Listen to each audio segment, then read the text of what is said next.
Good evening, ladies and gentlemen. A pleasure to be here tonight with you. And Bezat Hashem, tonight's class is sponsored by Arthur Azer for Rifwa Shelema of Simcha Bat Zakiyeh. Tonight's class is also sponsored by Mrs. Miriam Nagar in memory of her sister Amar Abutbul, Allegra Bat Gamila, Tehe Nafsha Serura Bitzror HaChaim. Rabotai, tonight I would like to discuss with you what has happened in the last week in our country. I mean, for many of us, this has been one of the saddest, most painful weeks in memory. Depressing does not even begin to describe it. We have watched as mobs of violent behemoth have burnt our cities, have vandalized our monuments, beaten old women in the street, shot police officers, stolen everything in sight. How many innocent Americans have these people hurt? How many have they murdered? We don't know that number. After we watched what happened over the last week, how do you put back a society together? If you are grieving for America right now, you are not alone. Millions feel the same way we do. I would like to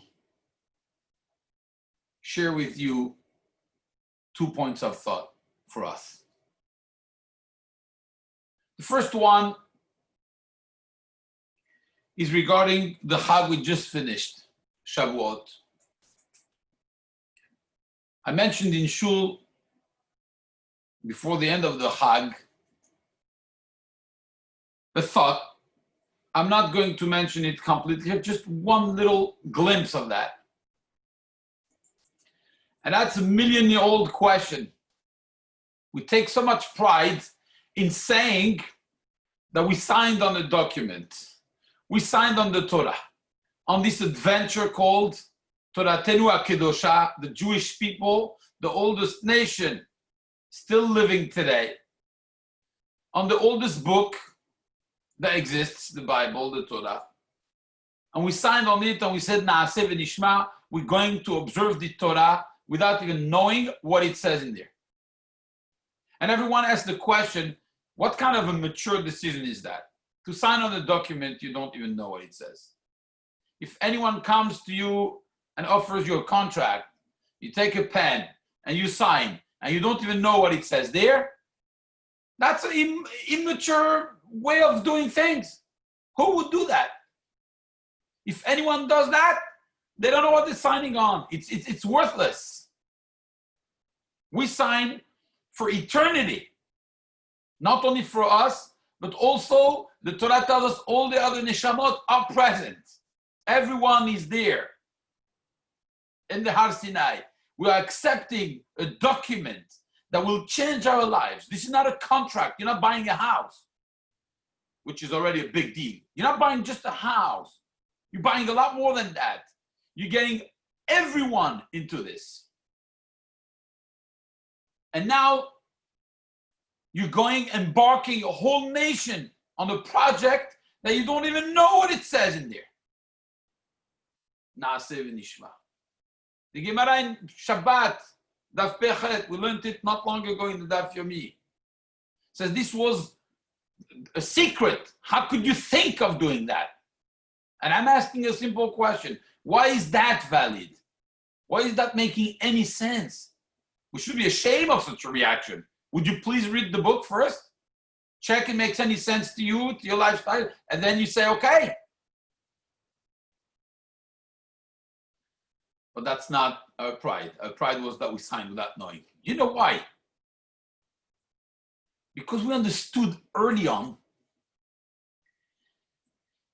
that it really depends on the relationship that you have with God. The example I gave before is a bad example. You have two human beings, one is selling an object, one is buying the object. You need to review the contract. You need to make sure that it comes from where they say it comes from, and what kind of warranty there is, and if it's a good product, and how many pieces there are, and what the price is per unit. You need to review all these things because there are two human beings, two people who are trying to make the best deal possible.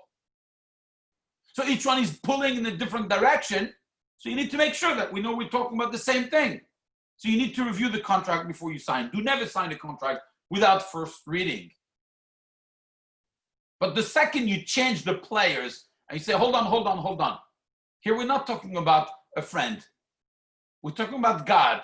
It's like if I give you a mashal, I'll give you an example. If your father comes to you and tells you, sign here. I have a document I would like you to sign. And you tell him, I want to review what it says in the document. Your father tells you, excuse me? Do you think I would make you sign anything that is not good for you? I'm your dad. I reviewed the document. I wrote the document. I'm telling you, sign it. It's good for you. Do you think somebody would cross his mind that his father, unless he has a terrible relationship with his father, but the normal family, when your father tells you to sign somewhere, if you dare say, let me first review, let me send it to my attorney so he reviews the contract. You know what that says? That says a lot about the relationship between the son and the father. Just by changing the players, immediately you have a change of situation. They understood that this is God giving them a document, which is a life document, which is a guide for life. Torah is not religion. Torah is life.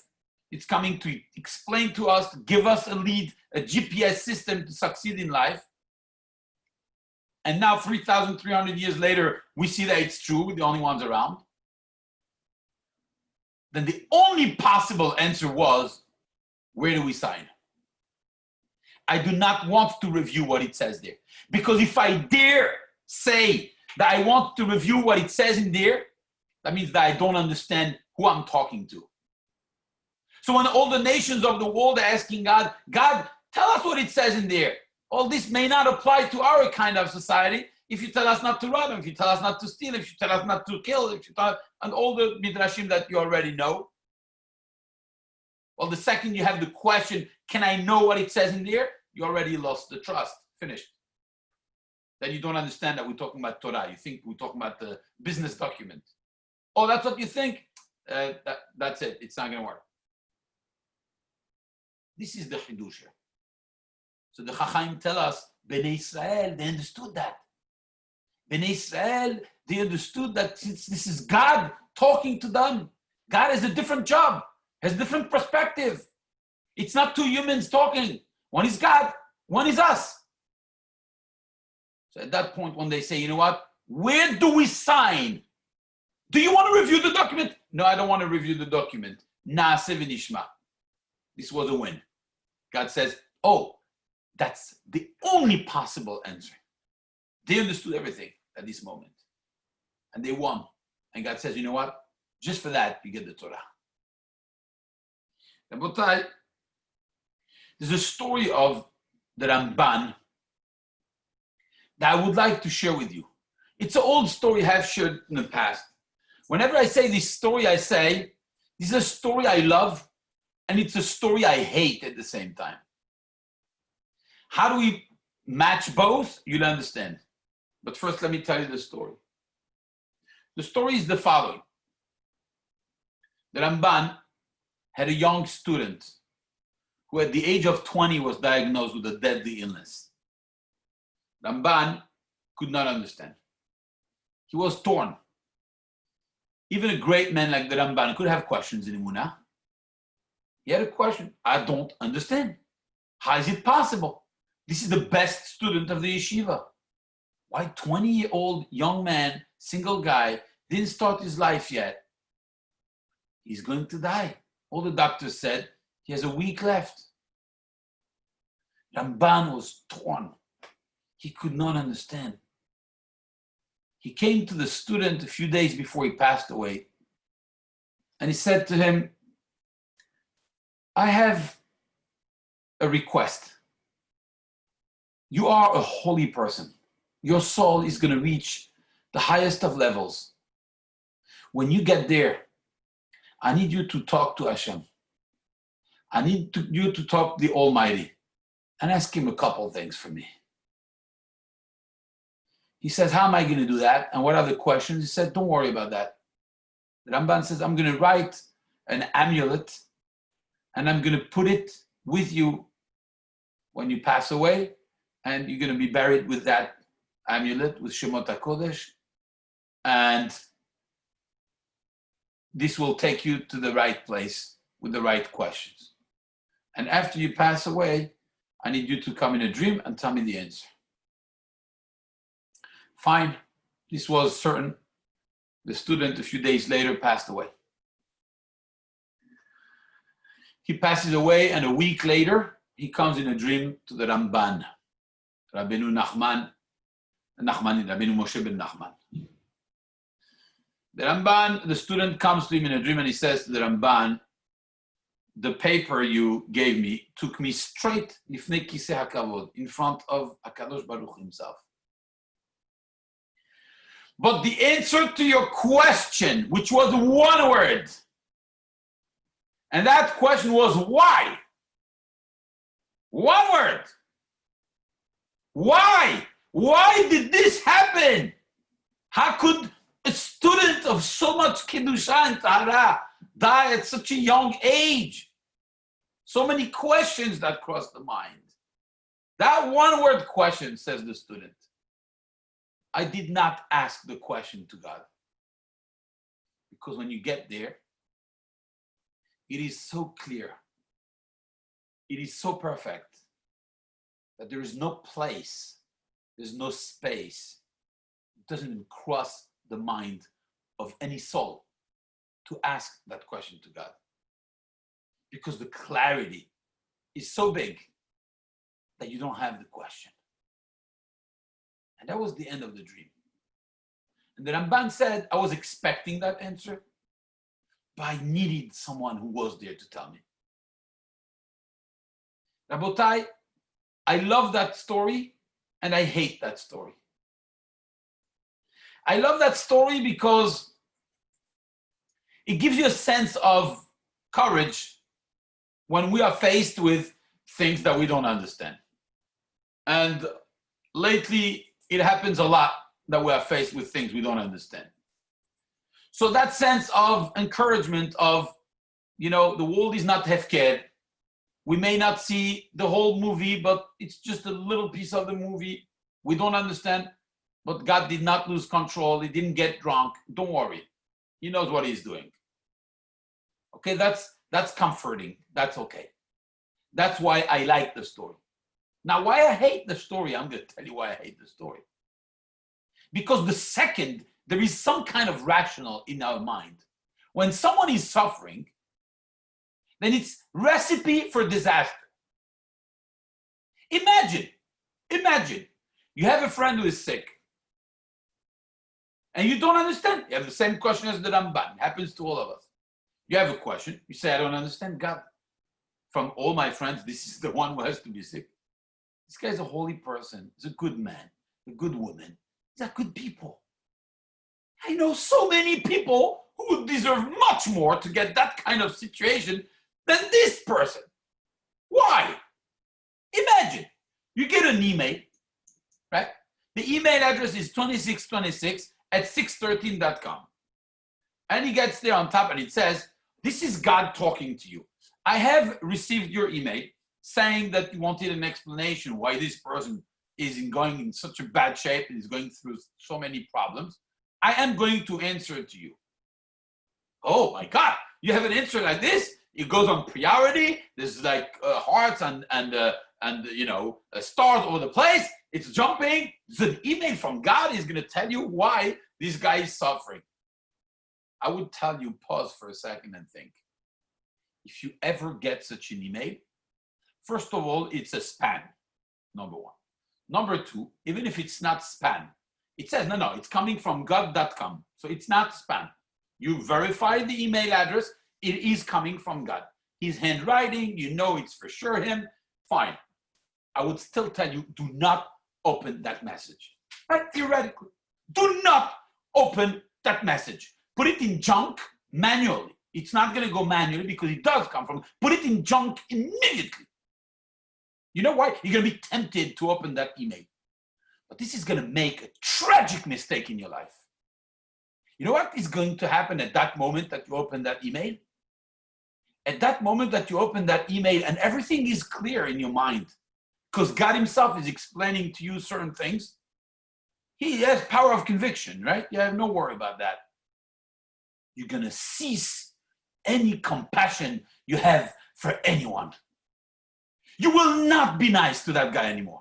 When that guy is going to tell you, please help me. I haven't been able to go to work for the past year because of my illness. Would you please lend me some money? Would you please help me with that? Would you give me a ride to the doctor? And you're going to tell him, look, up until yesterday, I did not know why you were going through that. I was crying with you. I was praying for you. But you know what happened? I received an email from God.com. And in that email, it explains exactly why it is perfect fit for your situation, for you to go through that. At that moment, you stop praying for your friend. You stop crying for your friend. You stop going with your friend to the doctor. You stop lending money to your friend. You stop giving money to your friend. You stop giving moral support to your friend. Why? Because there is an explanation for everything. And the more you convince yourself of that, the more dangerous it becomes. Because of course there is an explanation. God is not crazy.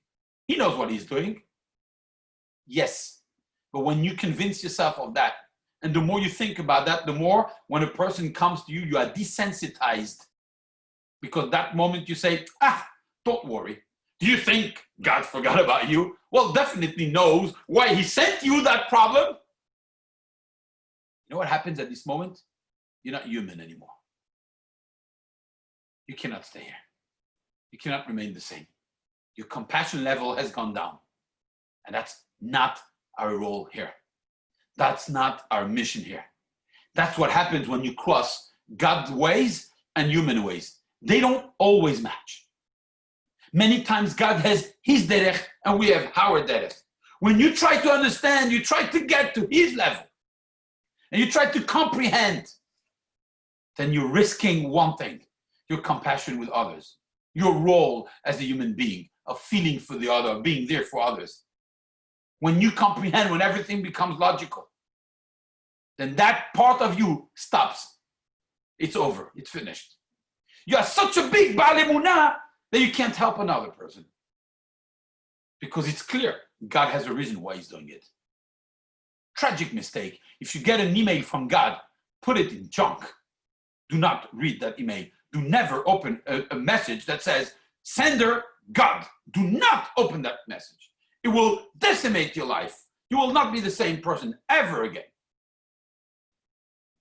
That's why I don't like the story that I said before. Because in that story, it tells you, don't be too compassionate when the person is going through hell. There's a good reason for that. And that's dangerous. That's not human. That's divine. And when you try to be divine, when you try to change your t-shirt, when you try to play the role that is not yours, you're playing with fire. You're not yourself anymore. And that's not good. That's not good at all. When Bnei Israel received the Torah, they understand that. We are us, he is he. We are humans, he is divine. Naaseh v'nishma. I don't have to review the contract. If I ask to review the contract, that means I'm taking that, I'm putting it at the level of the humans, and let me review if I agree with it. If I agree with it, then I'll sign. If not, no. No, you didn't get it. This is not your friend talking.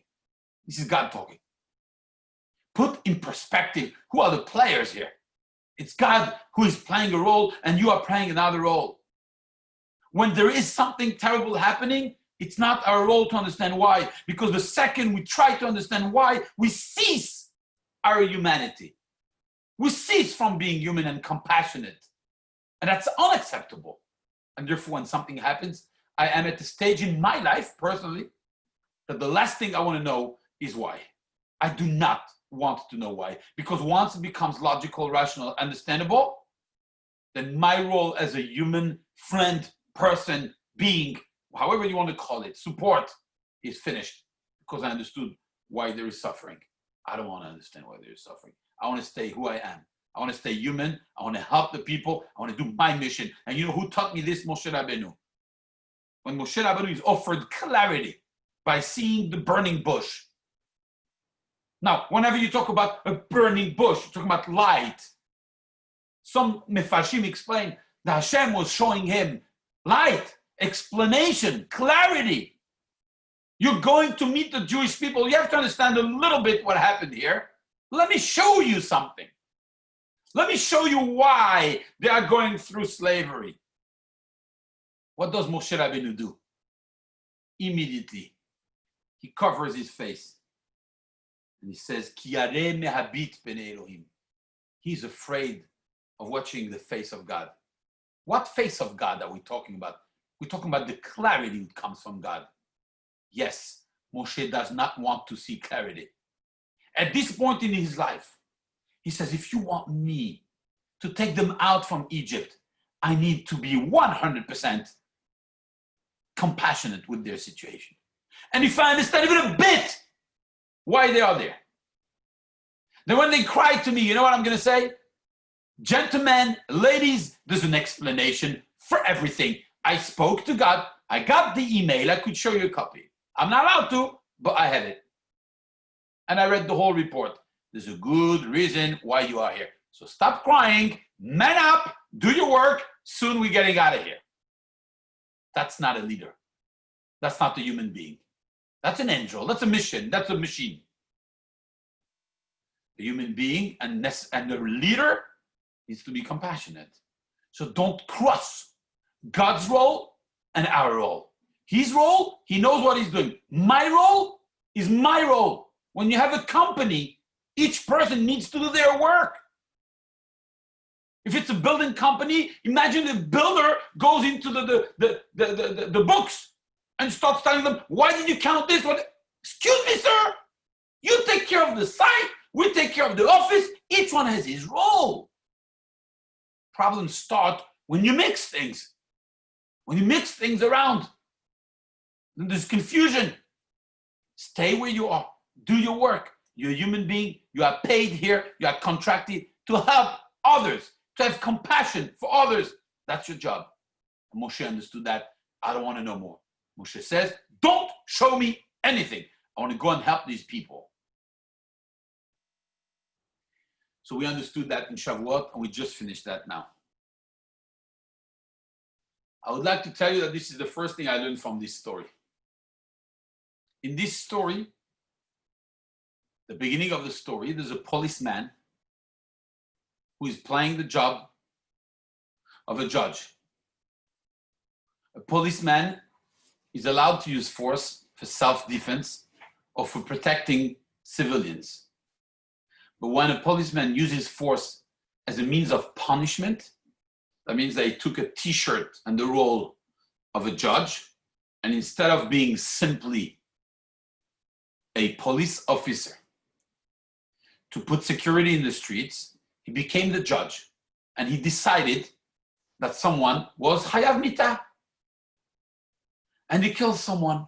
First big mistake. Each one has a role. When you blur the mission of each person, it becomes dangerous. I'm not a God, and God is not human. Each one has his own role. A policeman is not a judge is not a policeman. Each one has a different place in society. First big mistake and first big lesson we need to learn from this. Each one has a different mission. Analyze the mission before you make a decision. And this is an idea that could go far, even in education. In education, a parent goes from being a full support for a child into becoming a guide into being a moral support, right? It's long from the beginning, from being a baby all the way to being an adult, being a grandfather, etc. Missions change. I know parents who don't realize that transition, and they still think that their 20-year-old boy or girl are still little babies. It comes from a good heart, because they want to help, because they want to give, because a father or a mother, they always want to give. But when you give everything to a child, for example, without the sense of responsibility, without a sense of maturity coming from the child, you're not helping the child, you're killing the child. Because now this child of 20 years old, who should be a fully functional adult, is now leaning on you because you are the one making them work. So now this child doesn't know how to work.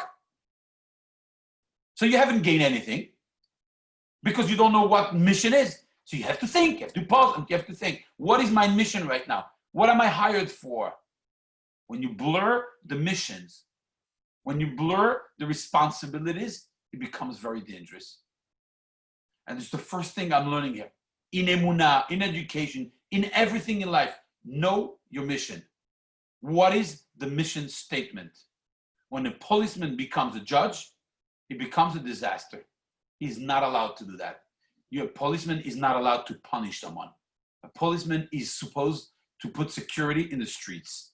And when they come and they put a knee on the face of someone for 8 minutes, that's a punishment. That's a punishment, and it's not allowed to any human being. And this has to be said, and I think we could learn a big lesson from that, which is the first lesson I wanted to share with you. The second lesson I would like to share with you is the following. We have witnessed the most animalistic, despicable behaviors.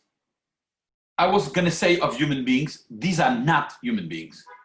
These are wild animals going and looting and stealing properties from others in a way that I never saw in my life. Thank God, only saw it on video. But to believe that this is happening in the streets of the United States of America, I still cannot understand what happened. Ani lo mevin. I cannot understand that this is the country that I chose to live in. I cannot believe it. Cannot believe it. People are allowed to protest. People are allowed to express their opinions. They're encouraged to do so. We enjoy that freedom of expression. That freedom of expression gave us freedom of religion. We're allowed to express that. We enjoy the liberty of living in a country there's a free democracy. But violent protest? If my liberty now is limited because of your liberty, then that's not liberty. This is anarchy. This is a form of dictatorship, of force. This is not the Wild West. Are we in a civilized society here? What in the world is happening? So you have peaceful protests, you have violent protests, and you have the third level is vandalizing, stealing, looting. This has nothing to do with the protest. Because when you protest for the life of this man who was murdered, that's okay. That's the way our society works. That's fine. We also protest when there's something against Israel, when there's anti-Semitism. We could do that. When it becomes violent, you're still protesting. I don't agree with it. No, none of us agrees with it. But you say, you know what? Poor guys, their voices were not heard. They had to take it to the next level to raise their awareness. We don't agree with it. But I could hear it. But here there's a big problem, and it's striking. What is happening has nothing to do with the protests. Zero.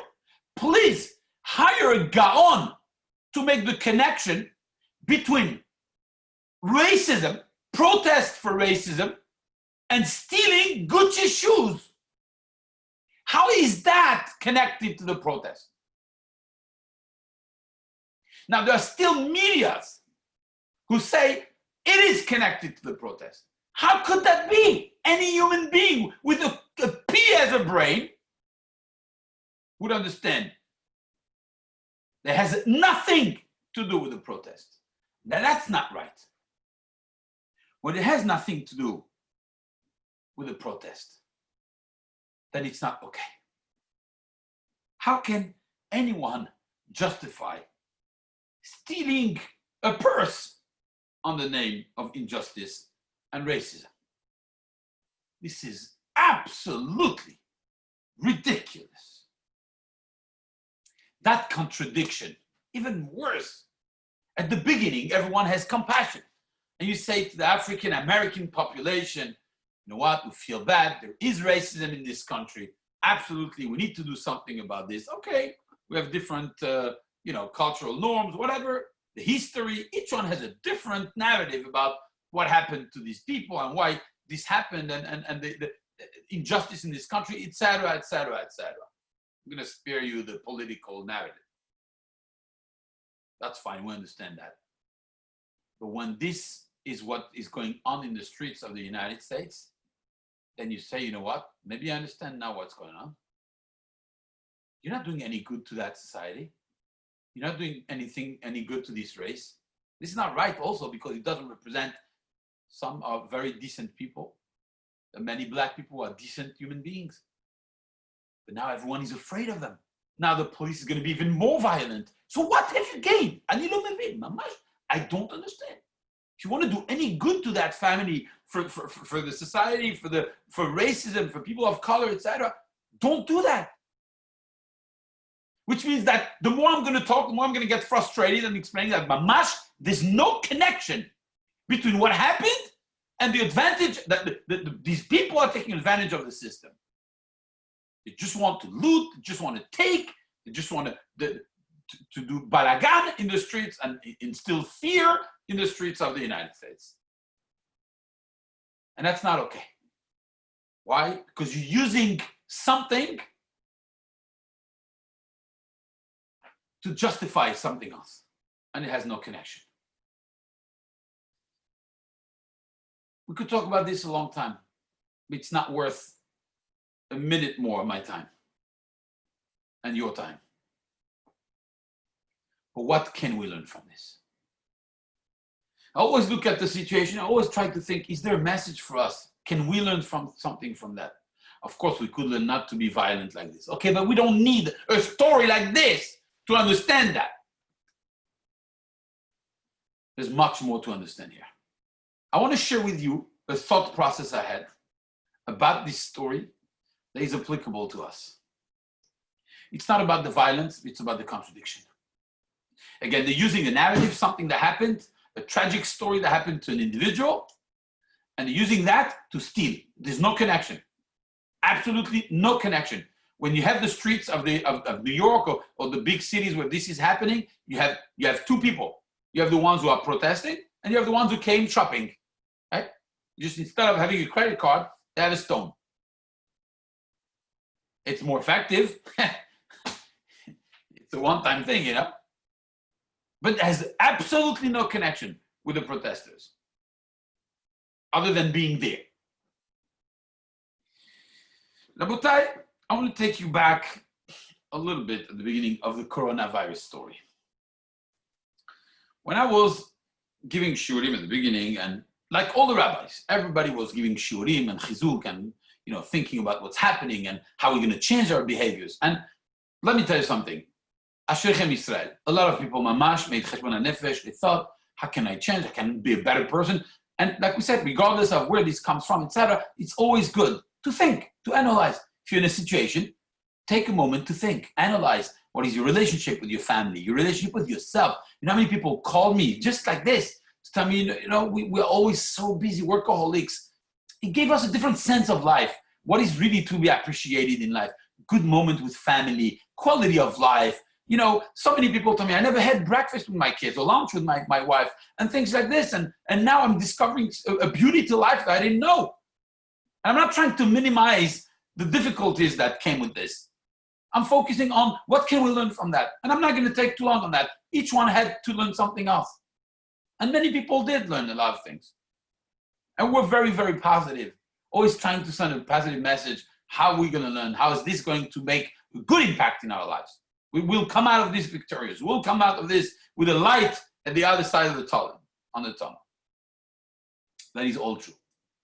I was worried about one thing, and I see it materialize. When you make a lockdown, when you have a quarantine, when you have people indoors, there's one question that comes to mind. How are you going to go back? How are you going to be reintroduced into society? It's not easy. So I want to tell you the perspective that happened with our shul. In our shul, May, I don't remember the date exactly. I think May 6th, the governor of Florida reopened Florida. Everything except Miami-Dade and Palm Beach and Broward. So 64 out of 67 counties in Florida were open, except 3. The most touristic ones, and I understand why.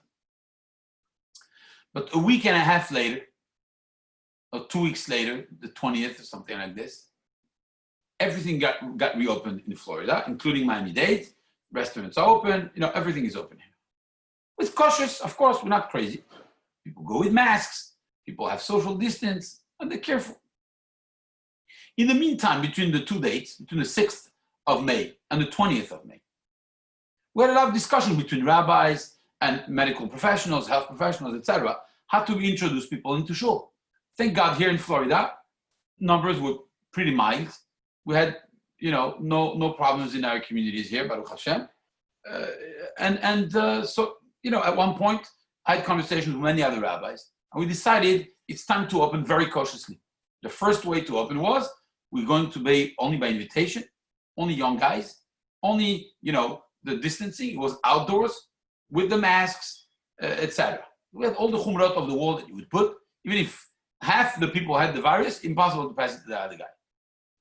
We're very careful. Each one his own chair, bring your own shidur, bring your own talet, like really mahmir. There's no mingling, nobody talking to anyone, all these things, all the chumrot of the world. I get a text message from a doctor, and I get phone calls.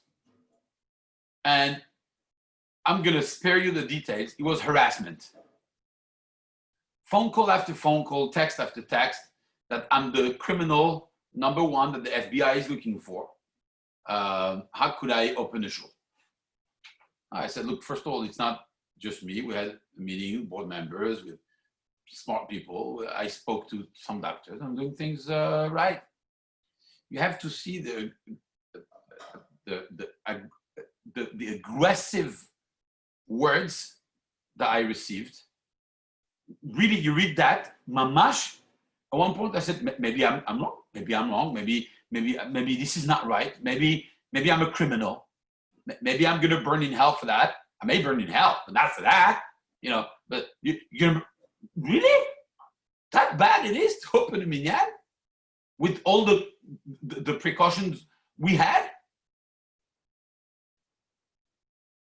And I was asking myself, why are they so passionate about this?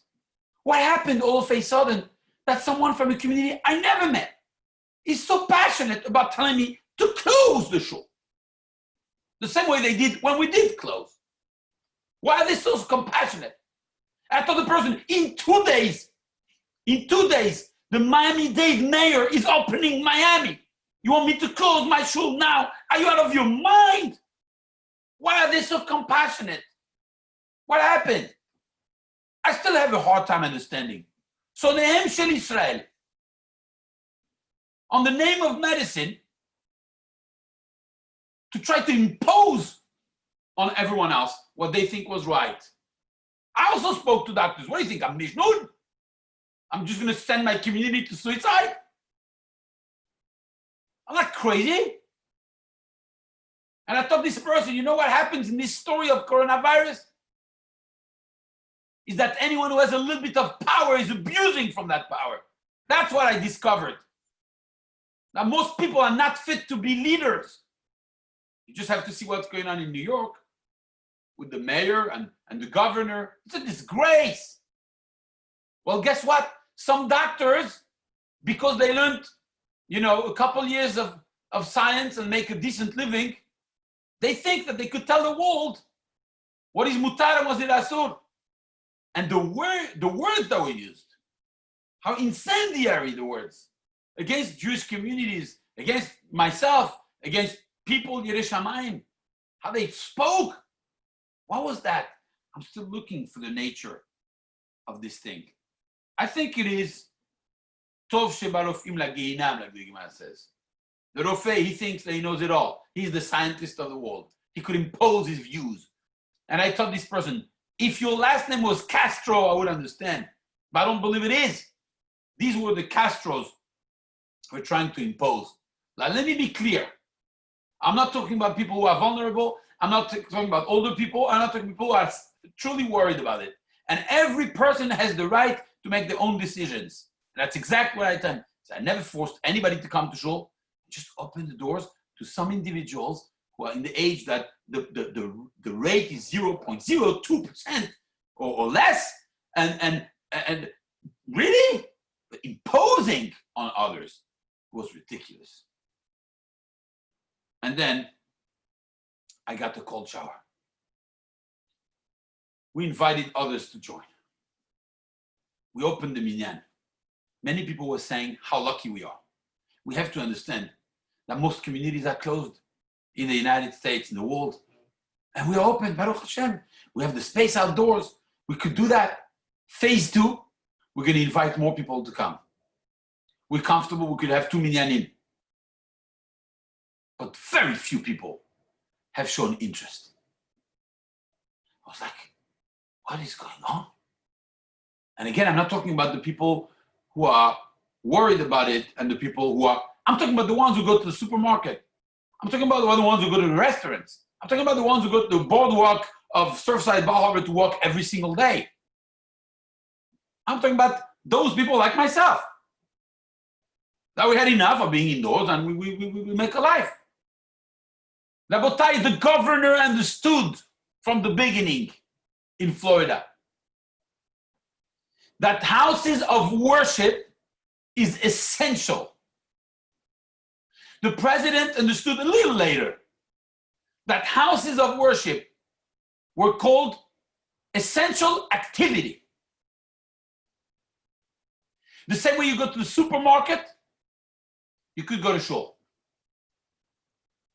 If you don't go to the supermarket, I have no problem. You are called coherent. That means that you are a person of logic. I worry about this, I worry about it, but when you get somebody texting and saying, I'm sorry, Rabbi, I don't go to shul because I am very cautious, I'm still in quarantine, and you see those individuals in a restaurant or the supermarket or I don't know where, then for me, it reminds me, those abids who are burning stores on the name of, of the situation that happened to the black people. Because one thing has nothing to do with the other.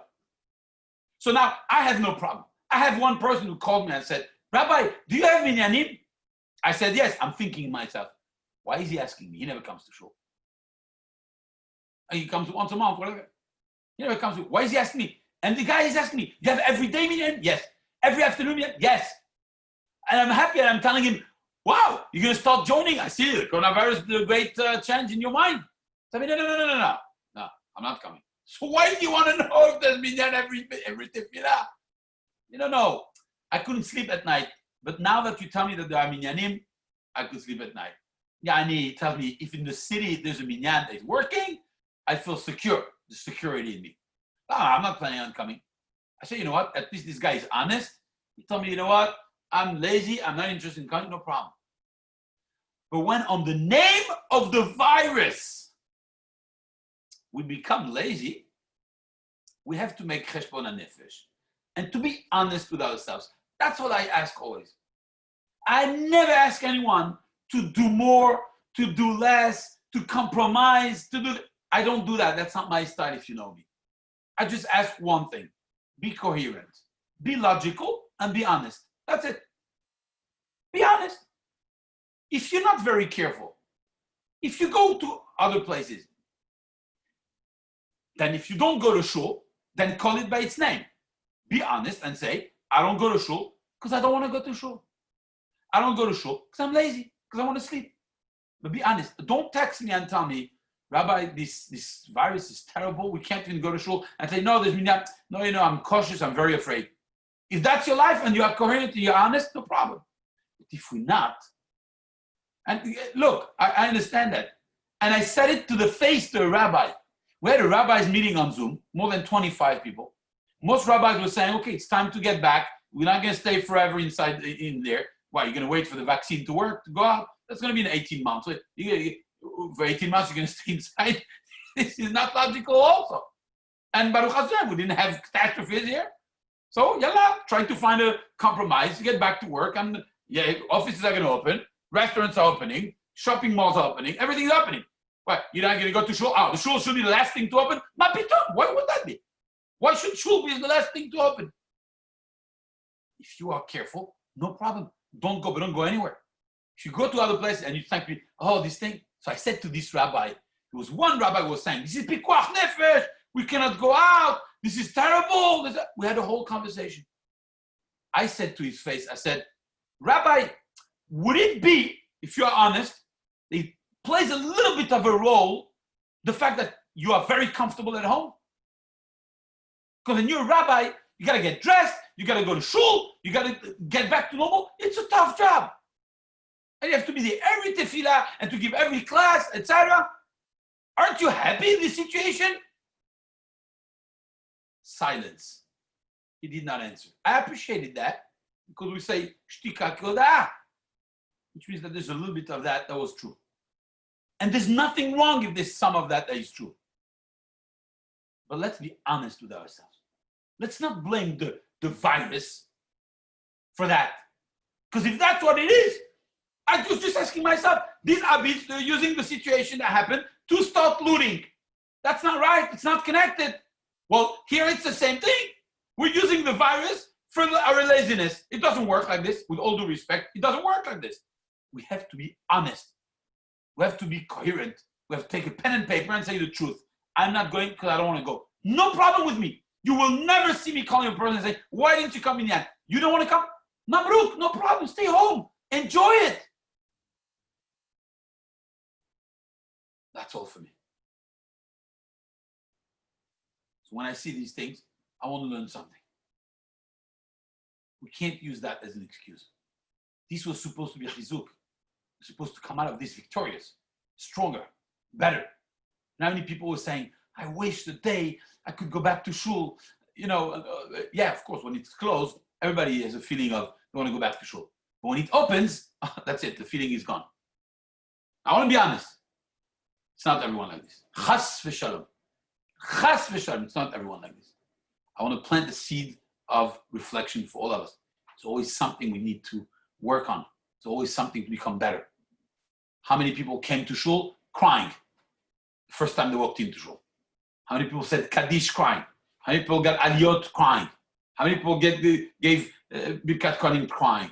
How many people came with so much emotion? And I wish we could retain that moment, remember this moment forever. When you walk in the first time and you feel something special, you missed something. Remember that moment forever, because that's important. 100%. But to all of ourselves, we couldn't do the night of Shavuot. I said, you know what? I don't think it's safe to do 7 hours together. Let's do 1 hour. We'll do 1 hour, and throughout the Chag, we're going to do other hours. And we did it. Baruch Hashem worked out. How is our feeling about that? Are we happy about that? Are we sad about that? It's important to ask ourselves these questions. The feelings that we have towards something are very defining. They are very important. The one thing and one thing only we should cherish forever and ever. Honesty. To be honest. Is it really because of the virus that I don't come? Or is it just because I don't want to come? Or because of whatever other situation? But I heard too many times on the name of it's dangerous to go and it's not proper to. No problem with me. If you don't go to the supermarket, if you don't go out, no problem, stay. If you do everything except going to Shul and tell me because of the virus, mechila, with all due respect, that sounds very much like these animals who are jumping on the stores to break everything on the name of justice for the black guy who died. Nothing to do one with the other. And that's something that I would like to share with you. So today, I would like to summarize what we learned. We learned, first of all, that we have our own missions. Each one has a different mission. God's mission is God's mission. My mission is my mission. As a father, I have a mission. As a brother, I have a mission. We have different missions, and we have to analyze those things. When we blur those connections, those missions, then it becomes a problem. When the policeman becomes a judge, it becomes a problem. That's something we have to learn also in our missions. And number two is also to be honest. To be honest and not, again, blur, from protesting to becoming a bandit. This is not acceptable. So here too, we have to be honest. If it's really the coronavirus that keeps us at home, no problem. And I'm speaking only for my constituents, but each person could think and analyze and for themselves and know if it's really honest, if it's really because of that, or it's just a commodity. And if it is a commodity, then call it by its name. It's called commodity. It's not called coronavirus. And that's what we have to do, because we cannot be low life like these people who are jumping from one thing to the other on the name of justice to go and destroy the whole economy after it suffered 3 months being closed. This is mamash. There's no word in the English vocabulary to explain that. But we have to learn from that, to be coherent. We shouldn't look the same, of course, in a milder way, but we should be the same coherence, emet, to be truthful to ourselves. Why is it that I decided to be cautious here? Why is it because on the name of what? And not look like this doctor who's trying to be the Mashiach, trying to close every show. Rabotai, this class was donated by Arthur Azer for the Refuah Shelema of Simcha Bat Zakieh. It should be a great zechut for this person to get the Refuah Shelema b'mera b'yameinu. It was also sponsored by Miriam Nagar, Leilu Nishmat, her sister, Allegra Bat Gamila. May she be Tzerura Nafshat Tzerura B'tzror HaChaim. Amen. Thank you very much. It was great to see you all. And as always, we just plant a seed for thought. You analyze, and Be'ezat Hashem, we're always here to make ourselves better. Shabbat Shalom Mevorach. Be well. My love to you and your families.